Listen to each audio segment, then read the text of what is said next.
Hello बच्चों, मैं हूं हार्दिक पंचाल। स्वागत है आप सबका फिर से मेरे यूट्यूब चैनल एनलाइट क्लिप्स पे। बच्चों, आज का हमारा टॉपिक है इटली यूनिफिकेशन। ओके, इटली के बारे में आपने बहुत कुछ सुना होगा, बहुत अच्छी कंट्री है। ठीक है, अब हम पढ़ने वाले हैं कि इटली ने भी अपनी लड़ाई जो है उसको लड़ते लड़ते उसको बहुत साल हो गए, उसकी भी एक लॉन्ग हिस्ट्री है। ठीक है, पर हम इतनी लॉन्ग नहीं पढ़ने वाले यहाँ पे। आपके सिलेबस में जितना भी टॉपिक है बस हम उतना ही कवर करने वाले हैं। ओके बच्चों, अब इटली जो है वो जाना माना कंट्री है, करेक्ट। लेकिन इटली जो है, जैसे आज हम एक इटली को देखते हैं कि पूरा एक अलग से कंट्री है, अच्छा खासा यहाँ पे इंफ्रास्ट्रक्चर है, बहुत कुछ है यहाँ पे। ठीक है, पहले ऐसा कुछ नहीं था। इटली जो है बच्चों वो 7 स्टेट में अलग अलग पार्ट में डिवाइडेड था। ओके, पहले मैं आपको एक फोटो दिखाऊंगा कि इटली जो है वो एक्चुअली मैप में दिखता कैसा है। ओके, उसके अंदर 7 जो अलग अलग स्टेट है वो मैंने बोला था कि बंटवारा हो गया है, 7 अलग अलग स्टेट्स में बंटवारा हुआ था। ठीक है, तो पहले आप ये फोटो देख लीजिए इटली का। ठीक है, मैप का फोटो मैं आपको दिखाता हूँ। तो आपके सामने ये इटली का जो है ये मैप है।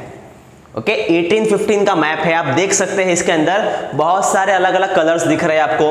ये जो अलग अलग कलर्स है ये आपको बताता है कि यहाँ पे अलग अलग राजा रूल कर रहे थे। ये सब एरिया जो अलग अलग है वहाँ पे अलग अलग कंट्री के राजा रूल कर रहे थे। डिवाइडेड था 7 पार्ट में। ओके, किसमें था? 7 पार्ट में डिवाइडेड था इटली आपका। ठीक है, उसमें से आप देख रहे हो सर्डेनिया एंड पिडोमेंट। सर्डेनिया एंड पिडोमेंट ये 2 पार्ट थे, इसके अंदर ही इटली के इटालियन रूलर्स थे। ओके, क्या बोला मैंने? ये सर्डेनिया और पिडोमेंट के अंदर ही इटालियन रूलर्स जो रूल कर रहे थे। बाकी सब अलग अलग जगह पे जो है वो अलग अलग लैंग्वेज के रूलर्स थे। ये ही सर्डेनिया पिडोमेंट के अंदर ही खुद इटालियन रूलर रूल कर रहा था। ओके, समझ में आया? जो नॉर्थ पार्ट है आपका, ये नॉर्थ पार्ट जो है वो ऑस्ट्रियन हैब्सबर्ग अंपायर के अंदर था। ओके, हैब्सबर्ग अंपायर के अंदर था। ठीक है, सेंट्रल वाला पार्ट आपका पॉप्स के अंदर था। ओके, जाना माना रूलर है पॉप्स। और साउथ वाला जो पार्ट है आपका किंगडम ऑफ 2 सिटीज, आप देख सकते हो किंगडम ऑफ 2 सिटीज, ये वाला जो है वो एक स्पेनिश रूलर के अंदर था। ठीक है, तो इस तरीके से जो है वो इटली जो है वो 7 अलग अलग स्टेट में बटा हुआ था। सिर्फ सर्डेनिया पिडोमेंट के अंदर इटालियन रूलर था। ओके, अब होता क्या है, ये सब अलग अलग है। ठीक है, अलग अलग है, इन सब के लोगों की अलग अलग लैंग्वेज हो, कि इतने साल से अलग अलग बंटवारा में रहते आए हैं। ठीक है, किसी को पता ही नहीं है यहाँ पर। ठीक है, मोस्ट ऑफ पीजेंट्स हुआ करते थे वहां पर, तो उनको पता ही नहीं है भाई कि हम सब मिलके जो है वो एक ही कंट्री है।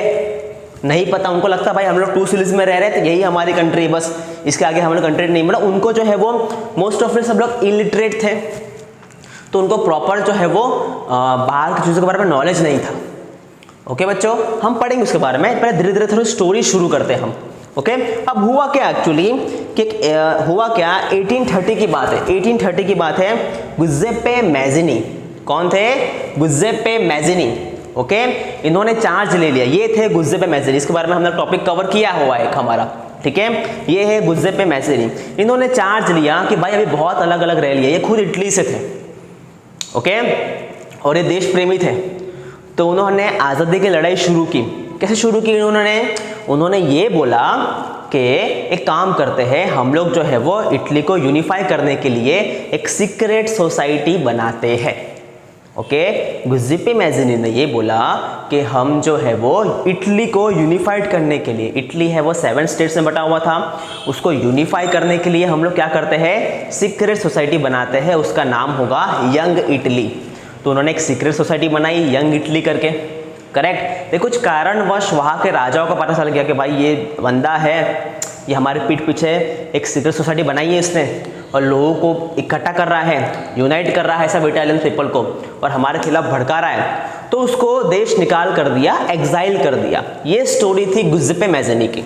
ओके, यही लिखा है यहाँ पर कि during 1830s Giuseppe Mazzini taken a charge for unification of Italy. इन्होंने चार्ज लिया एक रिस्पॉन्सिबिलिटी ली कि चलो ठीक है, मैं एक यूनिफिकेशन का काम करता हूँ, शायद मेरी वजह से या मेरे कुछ एफर्ट्स की वजह से इटली है वो यूनाइट हो सके, एक अलग से देश बन सके पूरा। ठीक है, समझ में आया। He developed a secret society called young Italy. उन्होंने एक सीक्रेट सोसाइटी बनाई थी यंग इटली, लेकिन वो फेल हो गई, बट इट फेल्स, वो फेल हो गई, काम नहीं किया, इसको जो है वो देश निकाल कर दिया गया इनका। ओके, समझ में आया। आगे क्या लिखा है, अब भाई गुजर मैसेज तो चले गए, अब सारी रिस्पॉन्सिबिलिटी किसके सर पे आ गई, कौन काम, अभी कौन इटली को पूरा यूनिफिकेशन करेगा। ओके, तो एक बंदा था, एक राजा था, ठीक है, उसका नाम था King Victor Emmanuel second. King Victor Emmanuel second, इसके ऊपर सारी रिस्पॉन्सिबिलिटी आ गई। अब मैं आपको बंदे का फोटो दिखाऊंगा जरा, ठीक है, ये है वो बंदा, जरा ध्यान से बच्चों फोटो देखिए, किंग विक्टोरियल एमैनुअल सेकेंड। ओके, इसके ऊपर जो है वो सारी रिस्पॉन्सिबिलिटी आ गई। अब बोलोगे सर ये बंदा है कौन, तो बच्चों ये जो हमारा जो है ना, ये फर्डिनेंड पिनोमेंट, इसका रूलर है ये, यही वो रूलर है, इटालियन रूलर। पूरे इटली में सिर्फ यही वो देश था, यही वो स्टेट था जहां पे इटालियन रूलर खुद रूल कर रहा था, सर्डिनिया पिडोमेंट के अंदर। ओके, तो सारी रिस्पॉन्सिबिलिटीज किंग के ऊपर आ गई, इसका नाम था किंग विक्टोरियल एमैनुअल सेकेंड। अब इसने क्या किया, पहले तो है ना रिस्पॉन्सिबिलिटी कैसे आई वो मैं आपको बताता हूँ। हुआ क्या, गुज़िपे मैज़ीनी को देश निकाल कर दिया गया, रिस्पॉन्सिबिलिटी लेने के लिए कोई तैयार नहीं है। ठीक है, तो कुछ लोकल लोगों और मिनिस्टर्स ने बोला कि एक काम करो सर, आप खुद इटालियन राजा हो, ठीक है, एक पूरे इटली में आप ही का जो स्टेट है, जो इटालियन रूलर रूल कर रहा है, एक काम करो रिस्पॉन्सिबिलिटी आप ले लो। ठीक है, ऐसे बात वहाँ के लोग करते हैं। ओके, और ये भी बोलते हैं कुछ भी इकोनॉमिक कंडीशन रहेगी, कुछ फाइनेंशियल चीज़ों की प्रॉब्लम रहेगी, मिलिट्री की प्रॉब्लम रहेगी, आर्मी की प्रॉब्लम रहेगी, या कोई हथियार की इक्विपमेंट्स की प्रॉब्लम रहेगी, तो हम मिल बांट के वो सॉल्व करेंगे। वॉर्स लड़ने के लिए ये सारी चीज़ों की ज़रूरत पड़ती है, क्योंकि बिना वॉर लड़े आज़ादी पाना उस टाइम पे मुश्किल था। ओके, समझ में आया। तो वॉर लड़ने के लिए सारी चीज़ें बहुत इंपॉर्टेंट थी। तो इन्होंने बोला, वहाँ के लोगों ने बोला कि काम करते हैं, हम आपकी हेल्प करते हैं, आप जो है वो रिस्पॉन्सिबिलिटी अपने ऊपर ले लो। इसके लिए रिस्पॉन्सिबिलिटी जो है वो उन्होंने अपने ऊपर ले ली। किसने ली, किंग विक्टोरियल एमैनुअल सेकेंड ने। ओके, समझ में आया इतना। अब हुआ क्या यहाँ पर, ये थे वो किंग विक्टोरिया एमैनुअल। ओके, समझ देख लिया आपने तस्वीरें उनकी। चलो, अब हुआ क्या है कि उन्होंने हेल्प मांगी किसी से। ओके, अब सारा काम तो अकेले नहीं कर सकते, ठीक है, वो किसी की हेल्प चाहिए। तो एक चीफ मिनिस्टर थे, चीफ मिनिस्टर कैवोर। ये है फोटो बच्चों उनका, चीफ मिनिस्टर कैवोर। कैवोर, ये नाम याद रखना, Cavour, chief minister Cavour. Okay, तो इन्होंने भी रिस्पॉन्सिबिलिटी ली इटली को यूनाइट करने की। ठीक है, समझ में आया, इन्होंने भी रिस्पॉन्सिबिलिटी ली इटली को यूनाइट करने की। ओके, समझ में आया। तो यहां पर जो है, जो सर्डिनिया पिडोमेंट है, वो फ्रांस की हेल्प लेते हैं। फ्रांस वही देश है जो सबसे पहले आज़ाद हुआ था फ्रांस रिवॉल्यूशन के दौरान। ठीक है, तो उन्होंने फ्रांस से हेल्प ली, एक काम करो कि भाई हम इटली को जो हमको यूनाइट करना है, जो पार्ट से बटा हुआ है उसको यूनाइट करना है, तो आप हमारी हेल्प करो। तो फ्रांस हेल्प करता है सर्डिनिया पिडोमेंट की, सर्डिनिया पिडोमेंट मतलब कि कैवोर की। ओके, समझ में आया। और पहली जंग होती है ऑस्ट्रिया के साथ। किसके साथ होती है बच्चों, ऑस्ट्रिया के साथ जंग होती है इन 1859। 1859 में ये फ्रांस और सर्डिनिया पिडोमेंट ये दोनों मिलके ऑस्ट्रिया को हरा देते हैं वॉर के अंदर। ओके बच्चों, समझ में आया। उसके बाद बात करते हैं कि ये तो ऑस्ट्रिया तो नॉर्थ में हो गया, नॉर्थ में ऑस्ट्रिया को हरा लिया। ठीक है, अब एक और हमारे बहुत जाने माने कमांडर होते हैं, गुज़िप्पी गैरिबल्डी।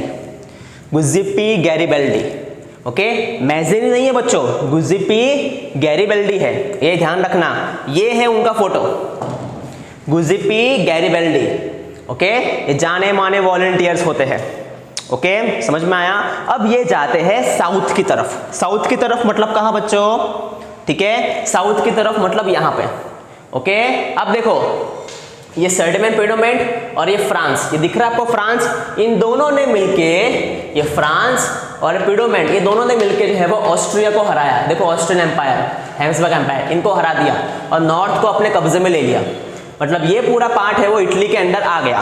ओके, अब धीरे धीरे वो लोग साउथ की तरफ जा रहे थे, तो साउथ की रिस्पॉन्सिबिलिटी किसने ली बच्चों? साउथ की रिस्पॉन्सिबिलिटी ली यहाँ पर हमारे जो है वो गुजिप्पी गिरिबेल्डी ने साउथ की रिस्पॉन्सिबिलिटी ली। ओके, समझ में आया? उन्होंने क्या किया, वहां के लोकल पीजेंट्स को कलेक्ट किया, इकट्ठा किया, उनको बताया भाई कि हम जो है वो आज़ादी के लिए लड़ना चाहते हैं, हम आप सबको आज़ादी दिलाना चाहते हैं, आप प्लीज़ हमारी हेल्प कीजिए। तो वहाँ के लोकल पीजेंट्स को लेके उन्होंने जो है वो किसको हराया? वहाँ पे किसका राज था? ओके, किसका राज था बच्चों? यहाँ पर एक स्पेनिश रूलर था, स्पेनिश रूलर, इसका राज था। तो गुजिप्पी गिरिबेल्डी ने स्पेनिश रूलर को हरा दिया और किंग ऑफ टू सिटीज को इटली में यूनाइट कर दिया। कुछ टाइम बाद पॉप्स भी हार गया, बीच में पॉप्स था वो भी हार गया, तो पूरा इटली अभी एक समान हो गया। ठीक है, अब रही बात ये कि इटली पे रूल कौन करेगा? तो इटली पे रूल जो है वो इटालियन जो रूलर था, ओके, विक्टोरियल एमोनियल सेकेंड, यही जो है वो एक इकलौता इटालियन रूलर था। इसकी वजह से ही इसने ही यूनिफाइड किया था। इसने पहले फ्रांस की हेल्प ली, ठीक है, और जिताया, ऑस्ट्रियन एम्पायर को हरा दिया। ठीक है, फिर गुजिप्पी गिरिबेल्डी को भेजा, चीफ कमांडर को, कि जाओ भाई साउथ में लड़के आ जाओ। तो ये साउथ वाला पार्ट उन्होंने कॉन्कर कर लिया। ठीक है, तो सारी चीज किसकी वजह से हुई थी? किसकी मेहनत की वजह से हुई थी? किसके एफर्ट की वजह से हुई थी? तो वो थे किंग, ये थे किंग एमोनियल विक्टर सेकेंड। ठीक है, इनकी हेल्प की वजह से पूरा इटली जो है वो यूनिफाइड हुआ था। ओके, समझ में आया? लेकिन लेकिन लेकिन यहाँ पे होता है ऐसा कुछ है। ओके, उससे पहले लिखा गया है कि 1861 को, ओके, 1861 को विक्टोरिया एमोनियल सेकेंड, ये जो विक्टोरिया एमोनियल सेकेंड में आपको फोटो दिखाया था, वो लिटरली जो है वो किंग ऑफ इटली बनते हैं, एक यूनिफाइड इटली के राजा बनते हैं। पूरा इटली भी उनके अंदर है, कोई 7 पार्ट में बटा हुआ नहीं है। ठीक है, समझ में आया? लेकिन प्रॉब्लम क्या हुई थी कि लाखों वर्षों से लोग जो है वो टुकड़ों में रह रहे थे इटली के अंदर। तो वहाँ पे जो इलिटरेसी के रेट बहुत ज़्यादा था, लोगों को पढ़ना लिखना नहीं आता था। देश के बाहर, वो उनकी गांव के बाहर, टाउन के बाहर क्या हो रहा है कुछ पता ही नहीं था, और मोस्ट ऑफली आबादी पीजेंट्स की थी। ठीक है, अब जो पीजेंट्स की हेल्प, पीजेंट्स ने गुजिप्पी गिरिबेल्डी की हेल्प की थी ना, साउथ वाला पार्ट जिताने के लिए, स्पेनिश रूलर से जिताने के लिए। ठीक है, इनकी जो पीजेंट्स ने हेल्प की थी, वो पीजेंट्स सोचते हैं कि भाई इटाली क्या होता है, उनको पता ही नहीं कि इटली का मतलब क्या होता है। ओके, वो ये समझते थे, ओके, कि इटली मतलब क्या, इटली को वो समझ क्या बोलते थे वो लोग? ला टालिया। इटली को लोग क्या बोलते थे? ला टालिया बोलते थे इटली को। और समझते थे कि ला टालिया जो है वो वाइफ है, किसकी वाइफ का नाम है? जो किंग था ना एमोनियल सेकेंड, उसकी वाइफ का नाम ला टालिया है। इटालियन का मतलब तो पता ही नहीं था। ओके, समझ में आया? तो इतना जो है वो मिसअंडरस्टैंडिंग थी वहां के लोगों में। ठीक है, उनको पता ही नहीं था कि इटली भाई किसी औरत का नाम नहीं है कि तुम उसको प्रोनाउंस करके ला टालिया बोल दो। इटली पूरा देश है। तो जब आज़ादी मिली, जब उनको पूरा सच्चाई के बारे में पता चला, तब उनको कुछ साल बाद पता चला भाई इटली तो हमारे देश का ही नाम है जिसके अंदर हम रह रहे हैं, ना कि वो किंग की वाइफ का नाम है। ओके बच्चों, समझ में आया? ये था हमारा unification of Italy. I hope आपको ये लेक्चर समझ में आया हो बच्चों। ठीक है, मिलते हैं नेक्स्ट लेक्चर के ऊपर।